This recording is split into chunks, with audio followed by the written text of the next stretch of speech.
اللهم صل على سيدنا محمد. بسم اللہ الرحمن الرحیم نحمدہ ونصلی علی رسولہ الکریم۔ رسول اللہ صلی اللہ علیہ وسلم طائف کی طرف تشریف لے گئے تھے، تو وہاں کا جو واقعہ ہے وہ اس سے پہلے بیان ہوا ہے۔ وہاں سے جب آپ واپس تشریف لائے، ولما رجع علیہ السلام من الطائف، تو واپس آ کر آپ اس طرح مکہ مکرمہ میں داخل نہیں ہو سکتے تھے، کیونکہ قریش کو یہ پتہ چل گیا تھا کہ آپ صلی اللہ علیہ وسلم طائف کی طرف گئے ہیں، اور ان سے آپ مدد حاصل کرنا چاہتے تھے کہ وہ آپ پر ایمان لے آئیں اور آپ کی مدد کریں کچھ قریش مکہ والوں کے خلاف۔ ظاہر ہے کہ جب ان کو یہ بات پتہ چلے گی تو یہ کیسے آپ کو دوبارہ مکہ میں داخل ہونے لگے دیں گے۔ تو آپ صلی اللہ علیہ وسلم نے یہ طریقہ اختیار کیا کہ کسی کی پناہ میں بندہ داخل ہو سکتا ہے، تو انہوں نے مطعم بن عدی بن نوفل بن عبد مناف، جو آپ کے اوپر پردادا عبد مناف تک کا نسب بنتا ہے، یعنی اپنے خاندان کے بندے ہیں اور معزز بندے ہیں، ان کی طرف یہ پیغام بھیجا کہ میں مکہ میں داخل ہونا چاہتا ہوں اور آپ کی پناہ میں۔ اجابہ الی ذالک، تو انہوں نے اس کو قبول کر لیا۔ مطعم بن عدی اگرچہ مسلمان نہیں ہوئے تھے، لیکن انہوں نے اس کو قبول کیا، اچھے آدمی تھے، اور خود بھی وہ مسلح ہو گئے اور اپنے بیٹے کو بھی مسلح کیا، اور سب آپ صلی اللہ علیہ وسلم کے ساتھ مل کر مطاف کی طرف گئے، یعنی بیت اللہ کے پاس گئے، اور سب لوگوں کو بتایا کہ ہم نے ان کو بنا دی ہے اور یہ ہماری بنا میں ہیں، جو ان کو تکلیف نہیں پہنچا سکتا اور کوئی ان کو مکہ میں داخل ہونے سے روک نہیں سکتا۔ تو شکین میں سے کسی نے ان سے پوچھا مطعم بن عدی سے کہ کیا آپ صرف ان کو بنا دے رہی ہیں یا ان کی دعا کرنے والے ان پر ایمان بھی لے آئے ہیں؟ تو انہوں نے کہا کہ نہیں، میں صرف بنا دینے والا ہوں، میں ایمان نہیں لایا۔ تو ان لوگوں نے کہا کہ چلیں پھر ٹھیک ہے، ہم آپ کی جو بنا ہے، آپ کی جو ذمہ داری ہے، اس میں خیانت نہیں کرتے، خلاف ورزی نہیں کرتے، تو کیونکہ آپ ایمان نہیں لائے ہیں، آپ ہمارے مذہب کی ہیں، تو آپ کی جو عہد ہے یا آپ کا جو امان ہے اس کی ہم پاسداری کریں گے اور ان کو کچھ بھی نہیں کہیں گے۔ اس طرح آپ صلی اللہ علیہ وسلم طائف سے دوبارہ مکہ مکرمہ میں تشریف لے آئے۔ تو اس دوران پھر ایک اور اہم واقعہ پیش آیا، وفد دوس۔ دوس ایک قبیلہ ہے یمن کے علاقے میں، جہاں حضرت ابو ہریرہ رضی اللہ عنہ مشہور صحابی ہیں، وہ بھی اسی قبیلے سے تعلق رکھتے ہیں۔ تو وہاں سے رسول اللہ صلی اللہ علیہ وسلم کے پاس جب آپ مکہ مکرمہ میں تھے، تو فیل بن عامر دوسی ایک صاحب تھے، وہ آپ کے پاس تشریف لائے۔ تو طفیل بن عامر دوسی جو تھے، یہ اپنے علاقے میں اپنی قوم میں بہت معزز سمجھے جاتے تھے، اور شاعر بھی تھے، اور بہت فصیح و بلیغ زبان کے یہ حامل تھے۔ جب یہ آپ صلی اللہ علیہ وسلم کی خدمت میں مکہ مکرمہ میں حاضر ہوئے، تو آپ علیہ السلام نے قرآن کریم کے سامنے پڑھا، تلاوت کی، اسلمہ، تو وہ طفیل بن عامر دوسی اسلام لے آئے۔ تو آپ صلی اللہ علیہ وسلم نے ان سے فرمایا کہ ابھی آپ اپنی قوم کی طرف جائیں اور ان کو آپ اسلام کی طرف دعوت دیں، اور ساتھ ساتھ آپ صلی اللہ علیہ وسلم نے دعا بھی کی کہ اللہم اہد دوسا، کہ اللہ دوست والا جو قبیلہ ہے ان کو تو ہدایت دے۔ تو جو طفیل رضی اللہ عنہ تھے، یہ واپس چلے گئے اور اپنے قبیلے والوں کو دعوت دیتے رہے۔ کافی اس میں عرصہ لگ گیا، شروع میں نہیں مان رہے تھے، تو ایک دفعہ تو انہوں نے آ کر درخواست کی کہ میری قوم والے نہیں مان رہے، آپ جو ہے وہ ان کے خلاف دعا کریں، لیکن آپ نے پھر دعا کی، جو پیچھے اس کا تذکرہ ہے اللہم اہد دوسا، دوبارہ یہ گئے اور بہت بہت عرصہ یہ اپنی قوم کو دعوت دیتے رہے۔ اسی دوران آپ صلی اللہ علیہ وسلم مدینہ میں ہجرت کر کے تشریف لے گئے تھے۔ اس کے بعد غزوہ بدر ہوا، احد وغیرہ ہوا۔ تو غزوہ خیبر والا جو موقع تھا، اس موقع پر فآمن بدعوتہ کثیر منہم، ان کی دعوت پر قوم میں سے بہت سارے لوگ مسلمان ہو چکے تھے، اور خیبر والے موقع پر یہ پھر اپنا وہ ساری قوم والا جو وفد تھا، بڑا وفد، وہ سارا لے کر آئے اور سارے مسلمان ہو گئے۔ اور ساتھ حفاظت والے رسول عمارت ثانیہ، تو دوبارہ اپنی قوم کے بہت سارے لوگوں کے ساتھ ان کا وفد کی صورت میں آنا، اس کا تذکرہ آگے آئے گا۔ مدینہ منورہ میں جو حالات ہیں غزوہ خیبر کے قریب قریب، ان حالات میں اس کا دوبارہ تذکرہ آئے گا۔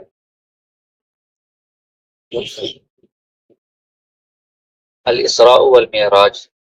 یہ آپ صلی اللہ علیہ وسلم کی زندگی کا اور سیرت کا بہت اہم واقعہ ہے، اور آپ صلی اللہ علیہ وسلم کو جو معجزات عطا کیے گئے تھے، ان میں ایک تو قرآن کریم سب سے بڑا معجزہ ہے، وہی الہی ہے، کوئی اس کی مثل نہیں لا سکتا۔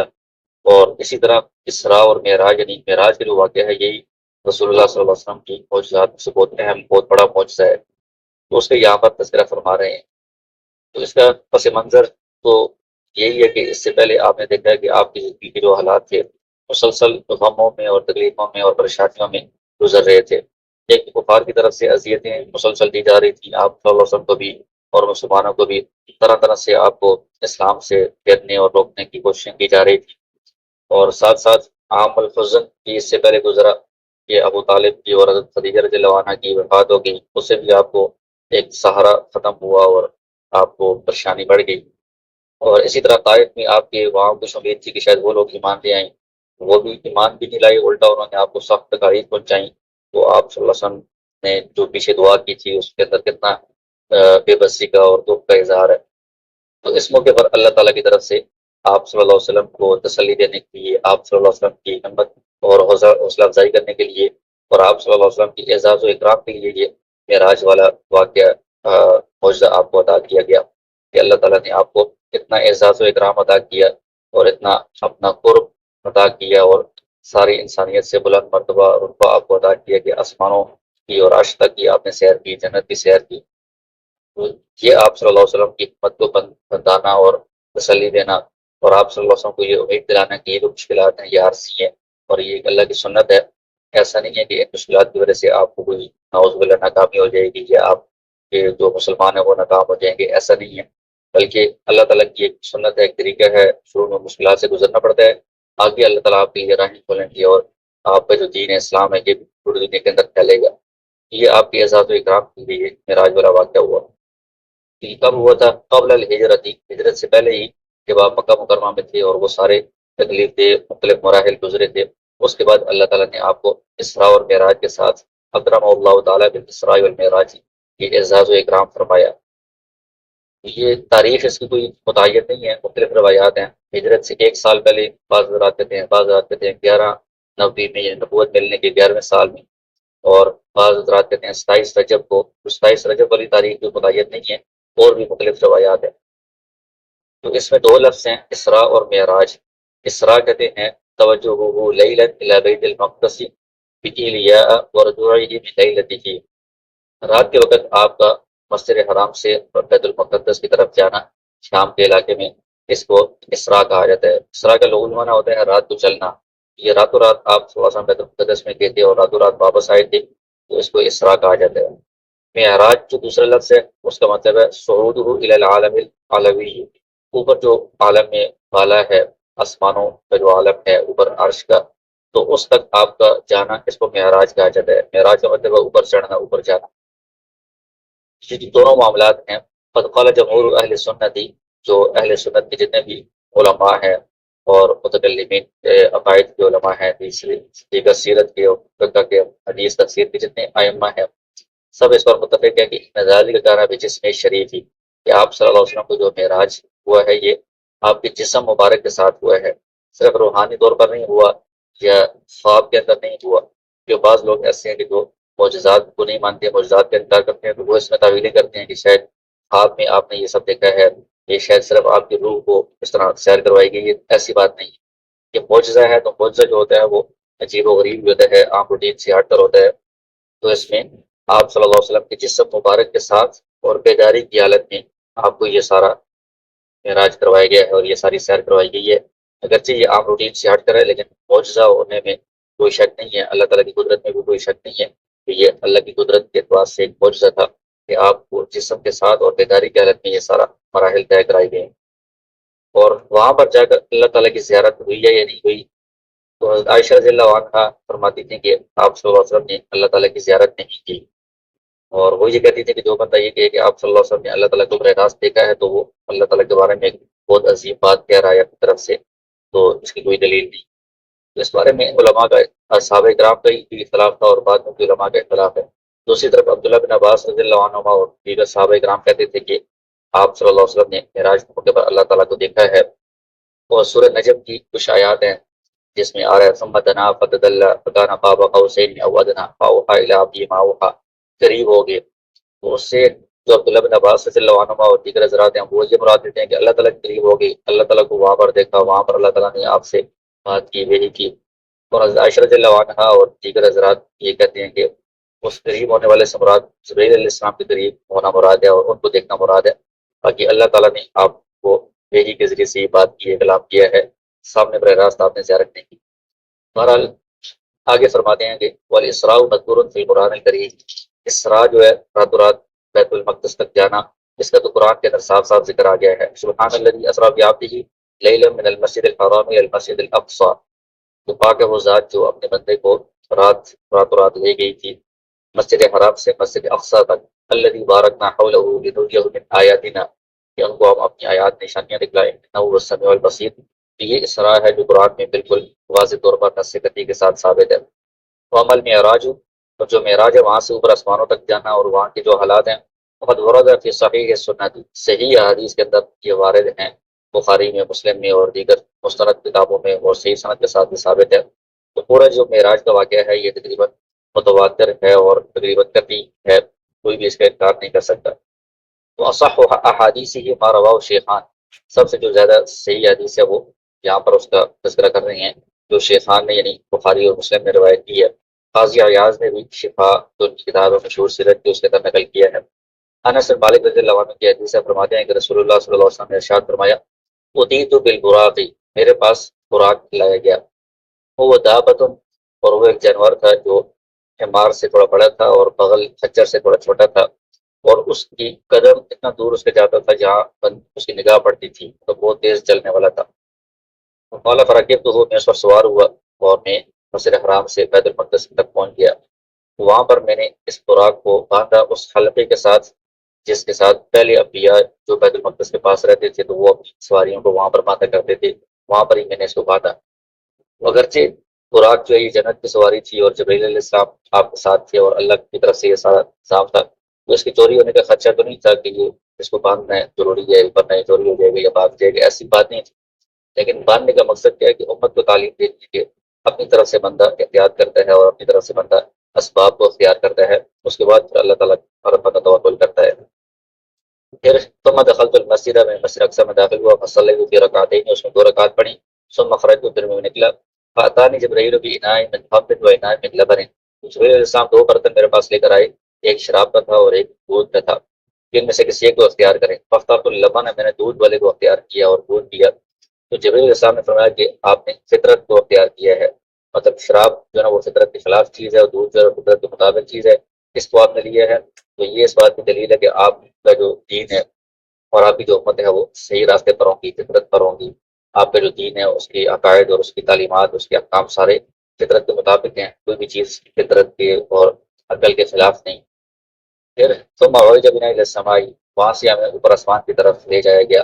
تو جو پہلا آسمان آیا تو جبرائیل علیہ السلام نے فاستفتح، تو مطلب ہے کہ دروازہ کھلوایا، تو اوپر سے پوچھا جو نگران فرشتے تھے انہوں نے کہ من انت، آپ کون ہے؟ قال جبریل، قیل ومن معک، آپ کے ساتھ کون ہے؟ قال محمد، قیل وقد بعث الیہ، کیا ان کو بلایا گیا ہے، پیغام کی طرف بھیجا گیا ہے؟ قال قد بعث الیہ، جی ہاں ان کو بلایا گیا ہے۔ ففتح لنا، تو انہوں نے دروازہ کھول دیا اور یہ پہلے آسمان کے اوپر چلے گئے، تو وہاں حضرت آدم علیہ السلام سے ملاقات ہوئی، تو انہوں نے آپ صلی اللہ علیہ وسلم کو مرحبا کہا، خوش آمدید کہا اور خیر و برکت کی دعا کی۔ پھر وہاں سے دوسرے آسمان کی طرف لے گئے، وہاں پر بھی وہی بات چیت ہوئی جو آسمان کے دروازوں والے فرشتے ہیں ان سے۔ جبرائیل علیہ السلام نے دروازہ کھولنے کو کہا، انہوں نے کہا من انت، آپ کون ہیں؟ انہوں نے کہا جبرائیل ہوں۔ ومن معک، آپ کے ساتھ کون ہے؟ تو میرے ساتھ محمد صلی اللہ علیہ وسلم ہے۔ قد بعث الیہ، ان کو بلایا گیا ہے؟ جی، انہوں نے کہا جی ہاں، قد بعث الیہ۔ ففتح لنا، تو دوسرے آسمان والوں نے دروازہ کھولا، تو وہاں پر 2 انبیاء یحییٰ علیہ السلام اور عیسیٰ علیہ السلام جو آپس میں ایک دوسرے کے خالہ کے بیٹے ہیں، ان سے ملاقات ہوئی، تو انہوں نے بھی مرحبا کہا اور خیر کی دعا کی۔ پھر وہاں سے تیسرے آسمان کی طرف لے گئے، فذکر مثل الاول، یہاں پر بھی وہی بات ہوئی جو آسمان کا دروازہ کھولنے والے فرشتے تھے ان کے ساتھ وہی بات ہوئی جو اوپر گزری ہے۔ انہوں نے دروازہ کھولا تو وہاں حضرت یوسف علیہ السلام سے ملاقات ہوئی، تو آپ صلی اللہ علیہ وسلم فرما رہے ہیں کہ یوسف علیہ السلام کو اتنا حسن دیا گیا تھا گویا کہ ساری کائنات کے اندر جتنا حسن ہے اس کا آدھا ان کو دے دیا گیا تھا، باقی جو آدھا ہے وہ سب لوگوں میں تقسیم ہے، مطلب اتنا زیادہ وہ حسین تھے۔ انہوں نے بھی مرحبا کہا اور خیر کی دعا کی۔ پھر وہاں سے چوتھے آسمان کی طرف ہمیں لے جایا گیا، ذکر مثلا وہی بات چیت ہوئی تو دروازہ کھلنے والوں کے ساتھ، تو وہاں پر ادریس علیہ السلام سے ملاقات ہوئی، انہوں نے بھی مرحبا کہا اور خیر کی دعا کی، اور اس کے بارے میں ہمارے ہیں کہ قرآن میں ہے ورفعناہ مکانا علیہ، ادریس علیہ السلام کے بارے میں کہ آپ نے ان کو بلند مقام پر اور جو ہے نا وہ رفعت ادا کی ہے، بلندی ادا کی ہے، تو وہ کون سے چوتھے آسمان پر ہیں، یہ ان کا بلند مرتبہ ہے۔ پھر اس کے بعد ہمیں 5ویں آسمان پر لے جایا گیا، وہی بات چیت ہوئی، وہاں ہارون علیہ السلام سے ملاقات ہوئی، انہوں نے بھی مرحبا کا خیر کی دعا کی۔ پھر 6ٹھے آسمان پر لے جایا گیا، وہاں پر بھی وہی بات چیت ہوئی، تو وہاں حضرت موسیٰ علیہ السلام سے ملاقات ہوئی، انہوں نے بھی مرحبا کا خیر کی دعا کی۔ پھر اس کے بعد 7ویں آسمان کی طرف لے جایا گیا، وہاں پر بھی وہی بات چیت ہوئی، ساتویں آسمان کے اوپر حضرت ابراہیم علیہ السلام سے ملاقات ہوئی، جو بیت المعمور کے ساتھ ایک لگائے ہوئے بیٹھے تھے۔ بیت المعمور یہ جو ہمارا بیت اللہ ہے خانہ کعبہ زمین پر، اس کی بالکل سین پر ساتویں آسمان پر بیت اللہ کی طرح کا ایک بیت المعمور ہے۔ فَإِذَا وَيُدْخِلُ كُلَّ يَوْمٍ 70 أَلْفَ مَلِكٍ، وہ جو بیت المعمور ہے ساتویں آسمان پر وہ بھی کعبہ کی طرح ہے، وہاں پر ہر روز 70,000 فرشتے داخل ہوتے ہیں طواف کرنے کے لیے، لا یعودون الیہ، دوبارہ پھر ان میں کبھی بھی نمبر نہیں آتا۔ تو اس سے پتہ چلتا ہے کہ فرشتوں کی اتنی بڑی تعداد ہے، ہر روز 70,000 فرشتے اس کو طواف کرتے ہیں، پھر ان کا بعد میں کبھی نمبر نہیں آتا۔ تو وہ جو بیت المعمور ہے اس کے ساتھ ٹیک لگائے ہوئے حضرت ابراہیم علیہ السلام بیٹھے ہوئے تھے، ان سے ملاقات ہوئی، انہوں نے بھی خیر و برکت کی دعا کی، مرحبا کہا۔ پھر کہتے ہیں کہ مجھے سدرۃ المنتہا تک لے جایا گیا۔ تو سدرہ کہتے ہیں بیری کے درخت کو، المنتہا کا مطلب یہ کہ نیچے سے جانے والے ہیں ان کی وہاں پر انتہا ہو جاتی ہے، وہ اوپر نہیں جا سکتے۔ فَإِذَا أَوْرَاقُهَا كَأَعْلَامِ الْفِيلَ، اس کے جو پتے ہیں وہ اتنے بڑے بڑے تھے جیسے ہاتھی کے کان ہوتے ہیں، اور اس کے جو پھل ہیں وہ اتنے بڑے بڑے تھے جیسے مٹکے ہوتے ہیں۔ تو جب اس کے اوپر کچھ اللہ کی طرف سے چیزیں اس پر چھا گئی اس درخت کے اوپر، تغیرت، تو وہ جو درخت تھا وہ تبدیل ہو گیا۔ تو کوئی بھی اللہ تعالیٰ کی مخلوق میں ایسا شخص نہیں ہے جو اس کے حسن کو بیان کر سکے کہ وہ درخت کتنا حسین تھا، کتنا اچھا تھا۔ اس کے اوپر کیا چیز چھا گئی تھی، تو دوسری روایات میں آتا ہے کہ پروانے جو ہوتے ہیں نا، جس طرح کوئی لائٹ ہوتی ہے اس کے آس پاس پروانے آ جاتے ہیں پروں والے، اس طرح کے پروانوں کی طرح چیزیں اس درخت کے اوپر چھائی ہوئی آپ کو نظر آئیں۔ اور دوسرے حضرات فرماتے ہیں کہ بہت سارے فرشتے تھے جو آپ صلی اللہ علیہ وسلم کی زیارت کے لیے وہاں پر آئے تھے، اور ان کو اس طرح چھوٹی شکل میں کیا گیا کہ زیادہ بڑی تعداد میں وہ وہاں پر سما سکیں۔ بہرحال فَأَوْحَى اللَّهُ إِلَيَّ مَا أَوْحَىٰ، وہاں پر اللہ تعالیٰ سے آپ کلام ہوئی، اللہ تعالیٰ نے آپ کو بھیج کی، اور وہاں پر ہی اللہ تعالیٰ نے 50 نمازیں دن رات میں 24 گھنٹے میں 50 نمازیں فرض کی۔ تو جب 50 نمازیں لے کر آپ صلی اللہ علیہ وسلم دوبارہ واپس آئے نیچے ساتویں آسمان پر، حضرت ابراہیم علیہ السلام تھے، چھٹے آسمان پر حضرت موسیٰ علیہ السلام تھے۔ جب موسیٰ علیہ السلام کے پاس پہنچے تو انہوں نے پوچھا کہ اللہ تعالیٰ نے آپ کی عمر پر کیا فرض کیا ہے؟ میں نے کہا کہ 50 نمازیں۔ تو انہوں نے کہا کہ ارجع الی ربک فاسألہ تخفیفا، کہ آپ دوبارہ واپس جائیں اپنے رب کی طرف اور ان سے آسانی کا درخواست کریں، آسانی کا مطالبہ کریں کہ تھوڑا اس میں کمی ہو جائے، کیونکہ آپ کی عمر 50 نمازیں پڑھنے کی طاقت نہیں رکھتی۔ کہ اس سے پہلے میں نے بنی اسرائیل کو آزما لیا ہے، تو وہ اس طرح اعمال میں سست ہوتے ہیں، زیادہ اعمال زیادہ نہیں کر سکتے، تو آپ کی عمر بھی نہیں کر سکے گی۔ تو آپ صلی اللہ علیہ وسلم فرماتے ہیں فرجعت الی ربی، میں اللہ تعالیٰ کی طرف واپس کیا، وقلت له یا ربی خفف عن امتی، میری امت کے لیے کچھ تخفیف کیجیے، آسانی کیجیے۔ فحط عنی خمسا، تو 5 نمازیں کام کر دی۔ پھر موسیٰ علیہ السلام کے پاس آیا تو ان کو بتایا کہ 5 نمازیں کام ہو گئی ہے۔ انہوں نے پھر کہا کہ آپ کی امت یہ 45 نمازیں بھی نہیں بڑھ سکتی، آپ دوبارہ جائیں اور آسانی کی درخواست کریں۔ تو پھر آپ کے اور 5 نمازیں کام ہو گئی، اس طرح 5 کام کرتے کرتے آپ بار بار جاتے رہے۔ آخر میں فرمایا اللہ تعالیٰ نے، قال سبحانہ وتعالی یا محمد انہن خمس صلوات، کہ یہ 5 نمازیں رہ گئی ہیں دن رات میں، اور ہر نماز کا جو ثواب ہوگا وہ 10 نمازوں کے برابر ہوگا۔ 5 نمازوں کا ثواب بدل کا 50 صلاۃ، 5 نمازوں کا ثواب 50 نمازوں کے ثواب کے برابر یہ آپ کی امت کو ملے گا۔ اور ساتھ ساتھ یہ بھی خوشخبری سنائی گئی کہ کوئی بندہ اگر نیکی کا صرف ارادہ کرتا ہے، ومن ہم بحسنۃ،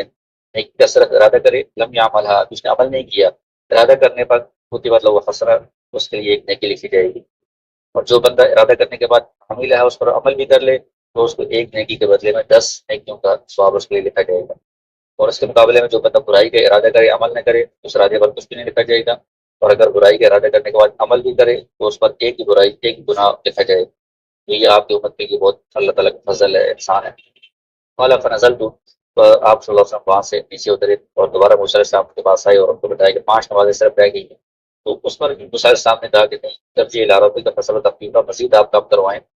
تو پھر آپ نے عرض کیا کہ قد رجعت الی ربی، میں بار بار اللہ تعالیٰ کے پاس واپس جا چکا ہوں، حتی استحییت منہ، ابھی مجھے حیا آ رہی ہے کہ 5 سے بھی مزید میں کام کروا سکتا ہوں۔ بہرحال یہ 5 نمازیں پھر طے ہو گئی۔ ثم رجع علیہ السلام من لیلتہ، تو اسی رات یہ آسمانوں کی سیر کر کے اور دن میں جنت کی بھی آپ نے سیر کی، اور مختلف جہنم میں جن لوگوں کو عذاب ہو رہا تھا ان کو آپ نے دیکھا۔ وہ لغوی تفصیل ہے، اس حدیث میں وہ ساری تفصیلات نہیں ہیں، یہاں پر ایک مختصر جو حدیث ہے اس کو ذکر کیا گیا۔ بہرحال وہ سارا سفر کرنے کے بعد اسی رات آپ صلی اللہ علیہ وسلم واپس تشریف لے آئے تھے اپنے گھر میں۔ فلما اصبح، جب صبح ہوئی تو آپ قریش کے مجلس میں گئے اور ابو جہل بھی وہاں پر آ گیا۔ تو آپ صلی اللہ علیہ وسلم نے ابو جہل کو اور جو قریش والے وہاں موجود تھے ان کو بتایا کہ یہ سارا قصہ میرے ساتھ رات کو ہوا ہے۔ تو ابو جہل نے کہا سب لوگوں کو کہ کعب بن لؤئی یہ آپ کے خاندان کے اوپر جا کر نسبت بنتی ہے، اس کی شاخوں میں جتنے بھی قریش کی شاخیں ہیں وہ ساری آ جاتی ہیں، سب کو بلایا کہ ہلو ادھر آؤ۔ تو سارے کو جو کفار تھے وہ سارے آگے وہاں پر۔ تو آپ صلی اللہ علیہ وسلم نے سب کو یہ خبر بتائی کہ رات کو میرے ساتھ اس طرح کا واقعہ ہوا ہے اور یہ اللہ کی قدرت سے معجزہ مجھے دکھایا گیا ہے۔ تو وہ سارے آپ کا مذاق اڑانے لگے، تالیاں پیٹنے لگے، اور کوئی اپنے سر کو ہاتھ پر رکھنے لگے کہ یہ کیا ہے، تعجب کرنے لگے، انکار کرنے لگے۔ اور کچھ ایسے بھی تھے کمزور لوگ جو پہلے ایمان لا چکے تھے یا ایمان لانے کے قریب تھے، لیکن کس طرح کی بات سن کر وہ مان سے ڈر گئے کہ یہ کیسے ہو سکتا ہے، مطلب عقل میں نہ آنے والی بات ہے۔ اور کچھ لوگ جو ہے نا وہ جلدی جلدی ابو بکر رضی اللہ عنہ کے پاس دوڑ کر کے تو ابو بکر رضی اللہ عنہ کو ڈاک کے تمہارے جو ساتھی ہیں وہ تو یہ کہہ رہے ہیں۔ تو انہوں نے فرمایا کہ ان کا نقال ذالک لقد صدقا، اگر واقعی آپ صلی اللہ علیہ وسلم نے یہ بات کی ہے تو بالکل سچ کی بات ہے، سچ کیا ہے۔ لوگوں نے کہا کہ کیا یہ ایسی وہ غریب بات بھی آپ تصدیق کرتے ہیں؟ قال انی لاصدق ولا ابعد من ذلک، تو انہوں نے فرمایا کہ اس سے اور ذرا کوئی بعید بات ہو، عجیب و غریب بات ہو تو میں تو کی تصدیق کروں گا۔ تو اس بنیاد پر پھر ابو بکر صدیق رضی اللہ عنہ کا اس دن سے صدیق لقب بن گیا کہ یہ آپ صلی اللہ علیہ وسلم کی ہر طرح سے تصدیق کرنے والے تھے۔ پھر اس کے بعد کفار کے پاس کوئی اور جھٹلانے والی کوئی دلیل نہیں تھی، تو وہ آپ صلی اللہ علیہ وسلم کا امتحان دینے لگے، اور امتحان بھی ایسا کہ بیت المقدس کے بارے میں وہ پوچھنے لگے ایسی چیزیں کہ جو عام طور پر کوئی بندہ جائے بھی تو وہ نوٹ نہیں کرتا، تو اس کے دروازے کتنے ہیں، ستون کتنے ہیں، کھڑکیاں کتنی ہیں۔ اب یہ تو کوئی بندہ سیر کے لیے جائے تو یہ دروازے کھڑکیاں ہیں، ستون تو نہیں گنتا، لیکن وہ بس ضدی تھے، اڑترم تھے، تو اس طرح کے سوال کرنے شروع کر دیے۔ اور جو سوال کرنے والے تھے کچھ لوگ انہوں نے بیت المقدس کو دیکھا ہوا تھا، اور رسول اللہ صلی اللہ علیہ وسلم نے اس سے پہلے کبھی نہیں دیکھا تھا کہ آپ پرانے دیکھنے کی وجہ سے جواب دیں۔ تو کیا ہوا کہ انہوں نے ایسے سوال کرنے شروع کر دیے تھے، جلا اللہ، اللہ تعالیٰ نے بیت المقدس کو آپ کے سامنے ظاہر کر دیا، آنکھوں کے سامنے۔ وہ جو بھی سوال کرتے تھے تو آپ کو سامنے نظر آ رہا ہوتا تھا، تو آپ سامنے دیکھ کر اس کا جواب دے دیتے تھے۔ تو آپ نے سارے دروازوں کے بارے میں اور ساری ستونوں کے بارے میں، ساری جگہوں کے بارے میں اسی طرح بتا دیا جس طرح وہ منکر میں تھا۔ تو فقالوا امنا فقد اصابا، تو انہوں نے کہا کہ یہ جو صفات انہوں نے بتائی ہے بیت المقدس کی تو بالکل درست بتائی ہے، اس میں کوئی غلطی نہیں ہے۔ تو لیکن پھر بھی انہوں نے مانا نہیں۔ اس کے بعد وہ کہنے لگے کہ ہمارا جو قافلہ ہے جو شام کی طرف گیا ہوا ہے، جو وہاں سے ابھی واپس آ رہا ہے، تو وہ آپ کو راستے میں ملا ہوگا، تو اس کے بارے میں ہمیں بتائیں کہ وہ کہاں پر ہے اور کیسا ہے۔ تو آپ صلی اللہ علیہ وسلم نے وہ معراج کے سفر میں اس قافلے کو بھی دیکھا تھا راستے میں، اور قافلے والے نے بھی واپس آ کر یہ گواہی دی تھی کہ ہمیں اس طرح محسوس ہوا تھا اس رات میں۔ بہرحال کہتے ہیں کہ آپ صلی اللہ علیہ وسلم نے ان کو بتایا کہ وہ جو قافلہ تھا اس کے اندر اتنے اونٹ ہیں، اور باقی ان کے یہ حالات ہیں وہ بھی بتا دیا، اور یہ بھی بتا دیا کہ وہ فلاں دن سورج طلوع ہونے کے وقت یہاں پہنچے گا مکہ میں، اور ان کے آگے ایسا اونٹ ہوگا جو اورنگ ہوگا، یعنی سیاہ اور جو مٹی والا رنگ ہوتا ہے اس کے درمیان اس کا رنگ ہوگا۔ فخرجوا یستدون ذلک اليوم، تو یہ دن جب آ گیا جس طرح آپ نے بتایا تھا، اس دن وہ صبح صبح وہاں پر سنیہ جو گھاٹی ہے جہاں سے قافلے آنے والے نظر آتے ہیں وہاں پر پہنچتے ہیں۔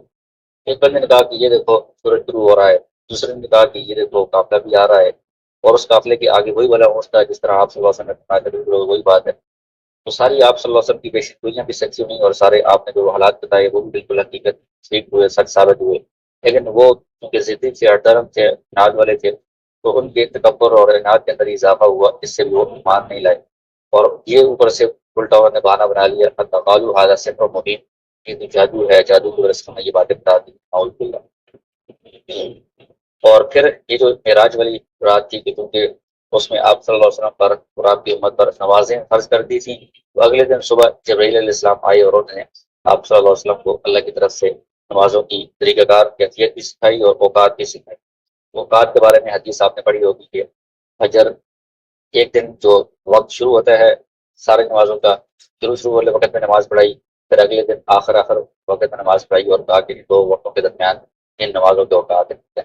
تو فجر کی جو صبح صادق جب شروع ہوئی اسی وقت انہوں نے 2 رکعت پڑھائیں، یہ اس کا وقت شروع ہونا ہے۔ اور جب سورج زائل ہوا تو صبح زور کا ٹائم شروع ہوتا ہے، تو زور کی 4 رکعت فرض پڑھائیں، اور جب سورج کے جو سایہ ہے وہ اس کی مثل ہو گیا، دگنا ہو گیا، تو اس وقت 4 رکعت پڑھائیں، مثل ہوا 4 رکعت ہیں عصر کی۔ اور جب سورج غروب ہو گیا تو 3 رکعت مغرب کی فرض پڑھائیں، اور جب شفق احمر غائب ہو گئی تو جو افق پر سورج غروب ہونے کے بعد جو روشنی ہوتی ہے وہ غائب ہو گئی، اندھیرا چھا گیا، تو اس وقت 4 رکعت عشاء کی پڑھائیں۔ تو یہ پہلے وقت کا وقت کے شروع ہونے کا ان کو بتانا تھا۔ اگلے دن جب اور آخری وقت میں نمازیں پڑھائیں کہ یہ وقت یہاں پر ختم ہو رہا ہے نمازوں کا، تو نمازوں کے ساتھ کیفیت بھی بتا دی اور ساتھ اوقات بھی بتا دی۔ اور اس سے پہلے آپ صلی اللہ علیہ وسلم صبح اور شام کو 2 رکعت پڑھا کرتے تھے، جیسے کہ ابراہیم علیہ السلام کے دین میں تھا۔ دین ابراہیمی کی کچھ باتیں جو اسلام کے اندر نئی چیزیں جو نہیں آئی تھی، نئے احکام، تو اس میں دین ابراہیم پر آپ عمل کر رہے تھے، تو اس میں 2 رکعت صبح اور شام آپ پڑھا کرتے تھے۔ تو اس طرح یہ معراج کا بہت اہم واقعہ پیش آیا، اور رسول اللہ صلی اللہ علیہ وسلم کا یہ بہت بڑا معجزہ ہے، اور اس کے ذریعے سے اللہ تعالیٰ نے آپ کو اس سے پہلے جو بھی تکالیف تھیں، پریشانیاں تھیں، ان سے بچانے کے لیے اور آپ کو تسلی دینے کے لیے، آپ کی ہمت کو بڑھانے کے لیے، اس کا دینے کے لیے یہ اعزاز و اکرام فرمایا ہے، اپنا قرب آپ کو نصیب فرمایا ہے، جس کی وجہ سے آپ صلی اللہ علیہ وسلم کا دل بہت مضبوط ہو گیا، اور آئندہ ان کو اسلام کے پھیلنے کے اور دیگر جو امیدیں ہیں، آثار ہیں، آپ کو ظاہر ہونے لگے۔ یہ جو معراج کا واقعہ ہے، اس کے اندر بہت سارے امت کے لیے بھی سبب پوشیدہ ہیں، ان کو بھی ذہن میں رکھنا چاہیے۔ ایک تو یہی ہے کہ معجزہ یہی ہوتا ہے کہ وہ عام روٹین سے ہٹ کر ہوتا ہے، اور انسان کی جو عقل ہے وہ ظاہری چیزوں کو جن کو وہ دیکھتی ہے ان کو تسلیم کرتی ہے۔ عام روٹین سے ہٹ کر کوئی کام ہو تو انسان کی عقل فوراً تسلیم نہیں کرتی، لیکن ہم چونکہ عقل کو نہیں دیکھنا، ہم تو اللہ تعالیٰ پر ایمان لاتے ہیں، یؤمنون بالغیب، غیب پر ایمان لاتے ہیں۔ اللہ تعالیٰ کی جو قدرت ہے وہ ہماری عقل سے بہت اوپر کی چیز ہے، اس لیے اللہ کی طرف سے معجزے کے طور پر کوئی ایسا کام عجیب و غریب کیوں نہ ہو، روٹین سے ہٹ کر کیوں نہ ہو، عقل میں نہیں بھی آتا ہو، تب بھی ایک مومن کا کام بھی ہوتا ہے کہ وہ اس کو فوراً تسلیم کرتا ہے۔ جیسے ابو بکر صدیق رضی اللہ عنہ نے فوراً تسلیم کیا، کوئی اس میں چور چرانے کی اور کوئی اعتراض وغیرہ اس طرح کی شبہات وغیرہ ذہن میں نہیں آئی۔ تو یہ ایک ایمان کی مضبوطی کی علامت ہوتی ہے، اور جو اسلام ہے، مسلمان ہونا، تسلیم کرنا کہ اللہ تعالیٰ کے ہر معاملے میں اپنے سر کو جھکا لینا، اس کو تسلیم کر لینا، یہ بہت اہم صفت ہے کہ ہر مومن کے اندر ہونی چاہیے۔ اسی طرح اس میں اللہ تعالیٰ نے آپ صلی اللہ علیہ وسلم کو جو اپنے پاس بلایا ہے، تو جیسے کوئی مہمان آتا ہے تو اس کو کوئی خاص چیز گفٹ دی جاتی ہے، تحفہ دیا جاتا ہے، تو اس میں جو آپ کو خاص تحفہ دیا گیا ہے وہ نماز کا تحفہ ہے۔ تو نماز ظاہر ہے کہ اللہ تعالیٰ نے اپنے پاس بلا کر آپ کو دیا ہے، اور اتنے اہتمام کے ساتھ اس کا حکم دیا ہے، اور جبریل علیہ السلام نے اس کا طریقہ سکھایا، اوقات سکھائے ہیں، اور یہ بھی اعزاز دیا گیا کہ 5 نمازیں پڑھنے کے 50 کا ثواب ملے گا۔ تو اس سے پتہ چلتا ہے کہ اسلام کا کتنا اہم رکن ہے اور کتنی اہمیت والا یہ فریضہ ہے، جو اس کی بہت زیادہ ہر مسلمان کو پابند کرنے کی کوشش کرنی چاہیے۔ اور اسی طرح جو